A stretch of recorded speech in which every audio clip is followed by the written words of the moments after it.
안녕하세요. 저는 경기도에서 살고 있는 58세 평범한 주부입니다. 살면서 많은 일을 겪었지만 제 아이가 상처받는 걸 보는 것만큼 가슴 아픈 일은 없더군요. 제 딸이 사랑하는 남자와 평생을 함께하기로 약속한 날. 하지만 그날의 기억은 행복이 아닌 모욕과 분노뿐이었습니다. 오늘 여러분께 들려드릴 이야기는 한 여자의 결혼이 깨져버린 날의 이야기입니다. 도대체 무슨 일이 있었던 걸까요? 이야기를 시작하기 전에 구독과 좋아요, 그리고 알림 설정 부탁드립니다. 여러분의 작은 클릭이 제게 큰 힘이 됩니다. 저는 올해 58살 경기도에서 작은 가게를 운영하는 평범한 주부입니다. 남편과 함께 성실하게 살아왔고 큰 욕심 없이 알뜰하게 살면서 아이들을 키워왔죠. 사실 저희 부부는 부유한 집안은 아닙니다. 젊은 시절엔 돈이 없어 월세방을 전전했고 작은 반찬 가게를 하면서 겨우겨우 살림을 꾸려왔어요. 하지만 저희 부부는 노력하면 뭐든 할 수 있다는 믿음으로 살았어요. 남편도 성실했고 저 역시 힘든 와중에도 아이들만큼은 부족함 없이 키우려고 했어요.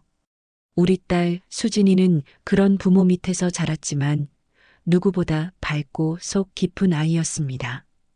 어릴 때부터 공부도 스스로 알아서 하고 효심도 깊었어요. 특히 대학 졸업 후 첫 월급을 받았을 때 그 돈으로 우리 부부에게 선물을 해주더군요.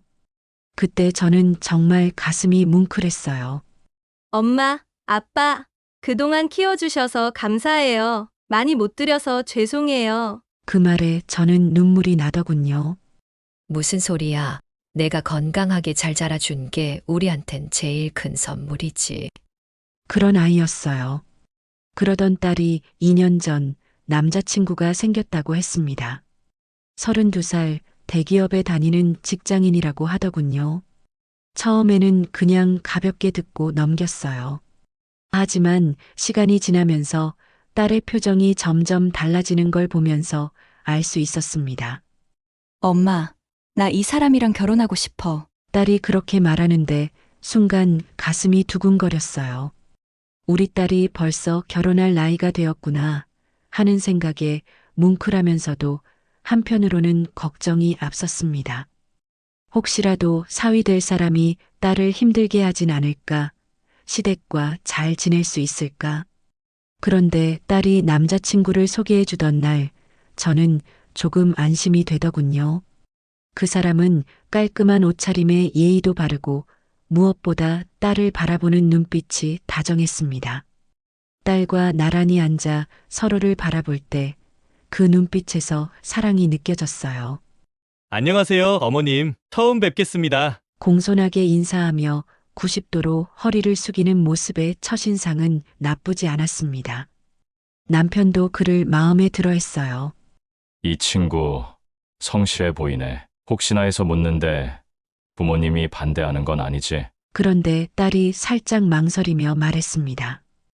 사실은 말이야. 아버님, 어머님께서 처음엔 반대하셨대. 그 말을 듣는 순간 저는 조금 찜찜했어요. 우리 아이가 뭐가 부족해서일까? 두 사람이 서로 사랑하는데 반대라니? 이 결혼 괜찮을까? 그런데 시간이 지나면서 뭔가 이상하다는 걸 느끼기 시작했어요. 처음엔 신랑 부모님께서 저희에게 인사를 하지 않더군요. 예비 신랑이 조만간 부모님을 뵙게 해드릴게요. 라고 했는데 한 달이 지나도 소식이 없었어요. 그러다 딸이 조심스럽게 말했어요. 엄마, 상견례 날짜 나왔어. 그래? 근데 왜 그렇게 늦게 잡았어? 그게 시부모님이 너무 바쁘셔서. 저는 뭔가 이상했어요. 아무리 바빠도 며느리 될 사람의 부모를 만나는 일이잖아요. 그런데도 몇 번이고 미루다가 겨우 날짜를 잡은 거였어요. 그리고 결정적으로 상견례 장소도 신랑 측에서 일방적으로 정했어요. 우리야 뭐 이런 자리 여러 번 해봤으니까 그냥 편한 대로 오세요. 딸이 전해준 시부모님의 말이었어요. 그런데 그 편한 곳이라는 게 강남의 한 호텔 레스토랑이었습니다. 솔직히 부담스러웠습니다. 우리는 그렇게 비싼 곳에서 밥을 먹을 형편이 아니었어요. 하지만 딸의 행복을 위해서라면 참아야 한다고 생각했어요. 그래서 남편과 저는 단정한 옷을 갖춰 입고 신랑 부모님께 드릴 작은 선물도 준비했습니다. 최대한 예의를 갖추려고 했어요. 그러나 그날 우리는 큰 충격을 받게 됩니다. 그날 신랑 측 부모님은 20분이 늦게 식사 자리에 도착했어요. 미안하다는 인사 한마디 없이 그냥 자리에 앉으며 주문부터 했습니다. 마음이 상했지만 분위기를 망치기 싫어서 참고 가만히 있었습니다. 식사가 시작되었지만 분위기는 여전히 싸늘했습니다. 우리는 대화를 시도했지만 신랑 부모님은 시종일관 무성의한 태도를 보였어요. 우리 수진이가 어릴 때부터 참 성실했어요. 자기 힘으로 학비도 마련하고 부모 속 한 번 썩인 적 없는 아이예요. 부족하지만 잘 부탁드려요. 제가 딸을 자랑스럽게 이야기했지만 신랑 어머니는 시큰둥한 표정으로 대꾸했습니다. 아, 내 요즘 젊은 친구들은 다 그렇죠 뭐. 그때 종업원이 우리 테이블에 와서 조심스럽게 말했습니다. 주문하신 음식 맛은 어떠십니까? 그러자 신랑 어머니가 갑자기 얼굴을 찡그리며 말했습니다. 이거요. 스테이크 이따위로 구우라고 했어요? 이걸 사람이 먹으라는 거야? 그녀는 접시를 종업원 앞으로 밀어버렸습니다. 종업원은 당황하며 말했습니다. 죄송합니다. 원하시는 대로 다시 조리해 드리겠습니다. 됐어요. 이런 싸구려 서비스 받을 바엔 그냥 안 먹는 게 낫죠? 신랑 아버지도 한마디 거들었습니다. 요즘 애들은 기본이 안 돼 있어. 호텔이면 호텔답게 굴어야지. 이런 걸 비싼 돈 주고 먹으라니 참 한심하군. 신랑 아버지도 부인을 말리기는커녕 오히려 같이 한숨을 쉬며 동조하는 태도였습니다. 딸과 저는 그 모습을 보고 서로 눈빛을 교환했습니다. 이런 분들과 가족이 될 수 있을까? 그런 생각이 스쳐 지나갔습니다. 하지만 이게 끝이 아니었습니다. 음식을 다시 가져오겠다는 종업원이 돌아간 후 신랑 어머니가 갑자기 내 손목을 뚫어지게 쳐다봤습니다. 어머, 그 팔찌 어디서 사셨어요? 순간 식탁 분위기가 바뀌었습니다. 모두의 시선이 내 손목으로 향했습니다. 내 손목에는 딸이 몇 년 전 생일 선물로 준 팔찌가 있었습니다. 많이 비싼 건 아니었지만 딸이 정성껏 마련한 선물이라 항상 끼고 다녔죠. 그래서 기분 좋게 대답했습니다. 아, 이거요? 수진이가 제 생일 때 선물해 준 거예요. 그런데 신랑 어머니의 표정이 굳어졌습니다. 우리 집에서 몇 달 전에 사라진 팔찌랑 똑같네요. 식탁 위 공기가 얼어붙었습니다. 네, 제가 어리둥절한 얼굴로 쳐다보자 신랑 아버지가 팔짱을 끼고 코웃음을 쳤습니다. 요즘 똑같은 물건 많다지만 그래도 우연치곤 기막히네요. 그 순간 머리가 띵했습니다. 이게 지금 무슨 말인가요? 우리 집에서 사라진 팔찌랑 너무 똑같네? 식당 안이 갑자기 조용해진 듯한 기분이 들었습니다. 종업원도 주변의 다른 손님들도 흘끗흘끗 우리 테이블을 쳐다봤어요. 마치 내가 무슨 잘못이라도 한 사람인 것처럼. 딸이 먼저 입을 열었습니다. 어머님 그게 무슨 말씀이세요?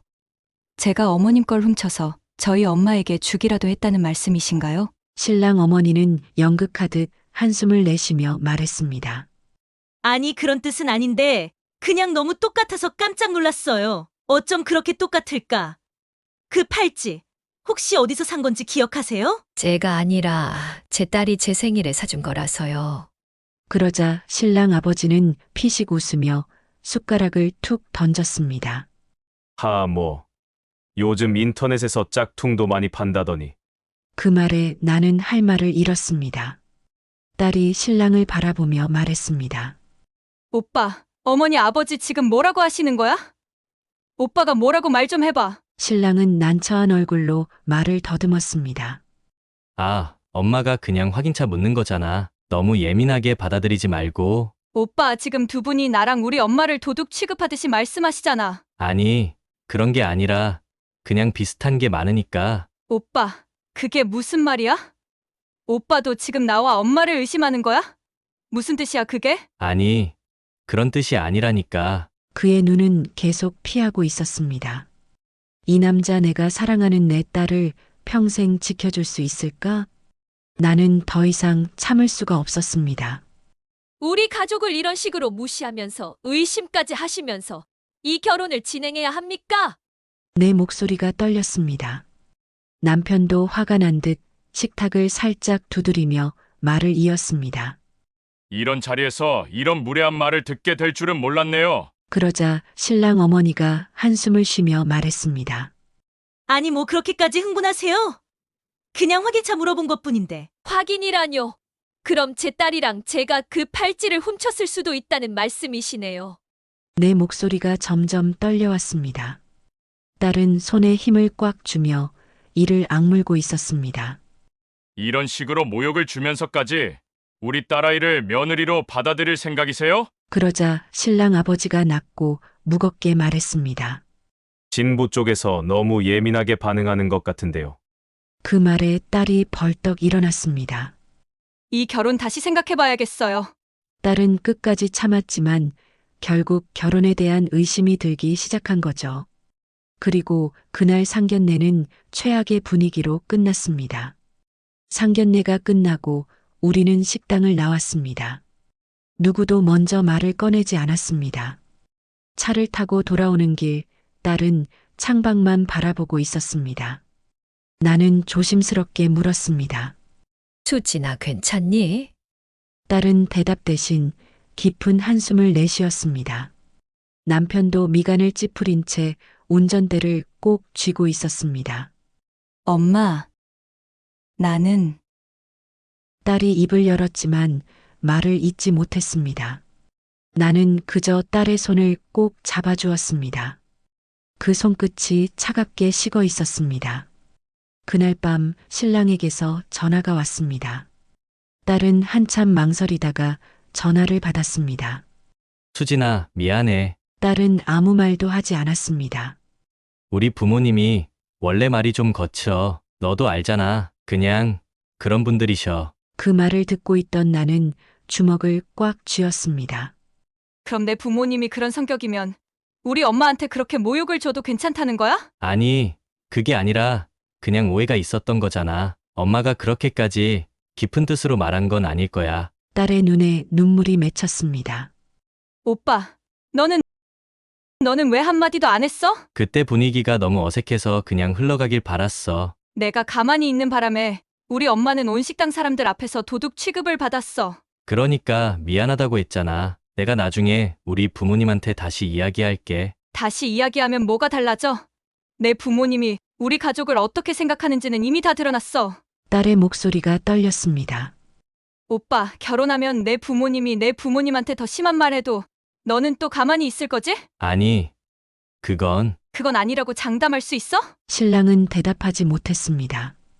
그리고 딸은 조용히 말했습니다. 나 오빠 집에 인사 갔을 때도 섭섭함이 많았지만 그래도 오빠를 사랑해서 다 참으려고 했어. 그렇지만 우리 부모님까지 무시하는 건 도저히 못 참아. 우리 결혼 다시 생각해봐야 할 것 같아. 집에 인사를 갔을 때 또 어떤 상처를 받았던 거지?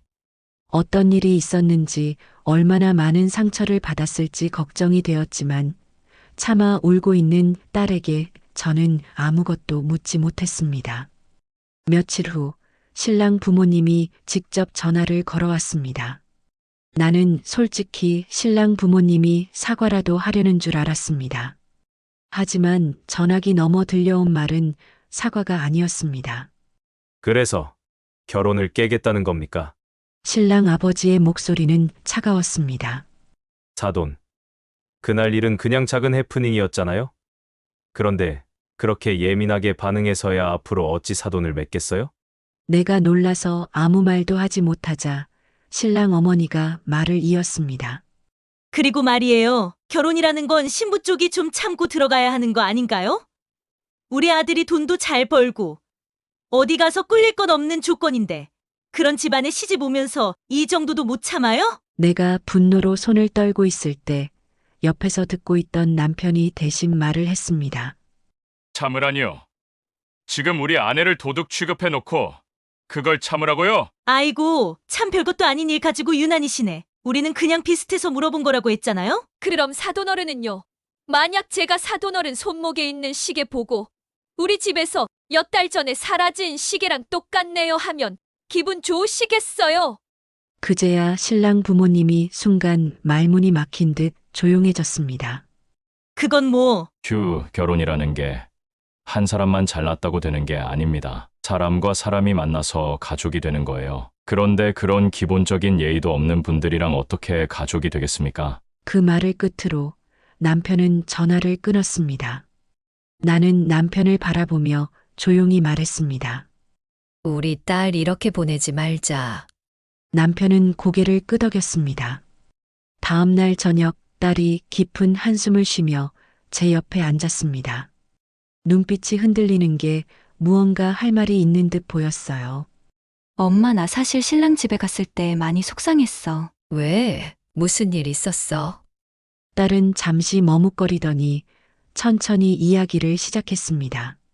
처음 시댁에 인사 갔을 때부터 분위기가 좀 이상했어. 선물을 정성껏 준비해서 갔는데 시어머니가 건성으로 받고 테이블 위에 툭 올려놨거든. 나는 가슴이 철렁 내려앉았습니다. 그런데 거기서 끝이 아니었어. 내가 자리에 앉자마자 시어머니가 나를 힐끗 보면서 오빠한테 그러더라. 뭐라고? 이제 보니 생각보다 키가 작네. 나는 말을 잇지 못했습니다. 그런데 딸의 이야기는 계속됐습니다. 그때 시아버지도 한마디 더 했어. 우리 집안 여자는 키가 커야 애들도 크지라고. 순간 분노가 치밀어 올랐습니다. 하지만 딸은 담담한 표정으로 말을 이어갔습니다. 그리고 저녁 식사는 배달 음식이더라. 접시도 바꿔놓지 않은 그냥 배달 음식을 내놓더라고. 그럴 수 있다고 생각했어. 하지만 저녁 식사 자리에서 나한테 학벌 이야기를 하면서 내가 다니던 대학을 듣고 시어머니가 피식 웃으면서 요즘은 그런 학교도 나름 괜찮다던데라고 하더라. 나는 더 이상 참을 수 없었습니다. 하지만 딸은 덤덤하게 말을 이어갔습니다. 그리고 며칠 후에 시어머니가 혼수 이야기를 꺼냈는데 첫 마디가 이거였어. 혼수 준비는 어느 정도 되어 있어? 라고. 나는 고개를 끄덕였습니다. 내가 부모님과 상의해서 준비하려고 한다고 했더니 우리 쪽에서 기대하는 수준이 있는데 너희 집 사정이 좀 안 된다면서. 그럼 우리 아들이 손해보는 거 아닌가? 이러더라고. 딸의 목소리는 떨리고 있었습니다. 엄마, 그때 나 정말 참기 힘들었어. 내 부모님이 힘들게 날 키웠는데 그런 식으로 무시하는 말까지 들어야 하나 싶어서. 나는 딸의 손을 꼭 잡아주었습니다. 수진아, 너 어떻게 혼자 그 상처를 다 가지고 있었어? 엄마한테 말을 하지. 엄마 마음이 너무 아프다. 그렇지만 결혼 전에 알아서 너무 다행이다. 그런 집안이랑 가족이 되는 건 절대 좋은 선택이 아니야. 딸은 고개를 끄덕이며 말했습니다. 엄마, 나 결혼 다시 생각해봐야 할 것 같아. 딸은 결국 신랑에게 마지막으로 연락했습니다. 우리 여기서 끝내자. 신랑은 안절부절 못하며 말했습니다. 수진아, 부모님한테 다시 잘 말해볼게. 진짜야. 내가 어떻게든 풀어볼게. 이미 늦었어, 오빠. 내가 아무것도 하지 않았던 그 순간에 모든 게 끝난 거야. 아니야. 우리 사랑했잖아. 이런 걸로 헤어지는 건 말도 안 돼. 이런 거라니, 오빠. 정말 끝까지 너무한다. 오빠의 태도도 부모님의 태도도 나는 안 될 것 같아. 나는 나와 우리 가족을 존중해주지 않는 집안이랑 연을 맺을 수 없어. 오빠를 믿고 살아갈 자신이 없어. 그렇게 딸은 전화를 끊었습니다. 그 후 신랑은 몇 번 더 연락을 해왔지만 딸은 다시는 받지 않았습니다. 그리고 결혼식은 취소되었습니다. 결혼이 깨진 후 신랑은 몇 번이고 연락을 해왔습니다. 수진아, 나 진짜 후회돼. 우리 다시 생각해보면 안 될까? 딸은 신랑의 번호를 한참 바라보다가 결국 전화를 받았습니다. 하지만 그녀의 목소리는 이전과 달랐습니다.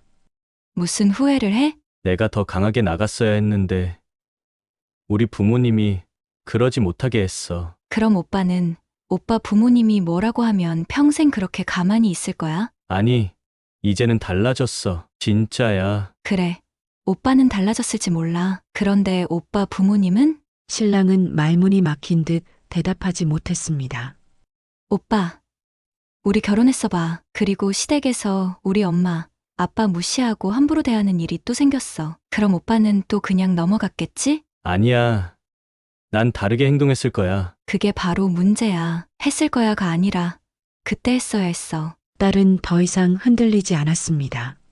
오빠, 사랑만으로 결혼하는 게 아니야. 나는 내 가족을 존중해주는 사람과 결혼하고 싶어. 그렇게 딸은 전화를 끊었습니다. 그리고 신랑의 번호를 차단했습니다. 딸은 결혼을 깨고 난 뒤 몇 주 동안 힘들어했습니다. 하지만 시간이 지나면서 그녀는 점점 더 단단해졌습니다. 어느 날 딸이 제 손을 꼭 잡고 말했습니다. 엄마, 나 한동안 결혼 생각 안 할래. 그래. 너 좋을 대로 행동하고 생각하렴. 이번 일 겪으면서 깨달았어. 나는 내 부모님을 무시하는 사람들과 가족이 되고 싶지 않아. 딸은 조용히 웃었지만 그 눈빛에는 확신이 서려 있었습니다. 나는 그런 딸이 너무나도 안쓰럽고 또 한편으론 자랑스러웠습니다. 몇 달 후 우연히 신랑이 다른 사람과 결혼했다는 소식을 들었습니다.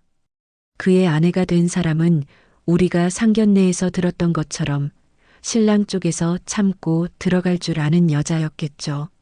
하지만 나는 확신했습니다. 우리 딸은 그런 삶을 살지 않아도 된다는 걸요. 나는 딸에게 말했습니다. 수진아, 넌 잘한 선택을 한 거야.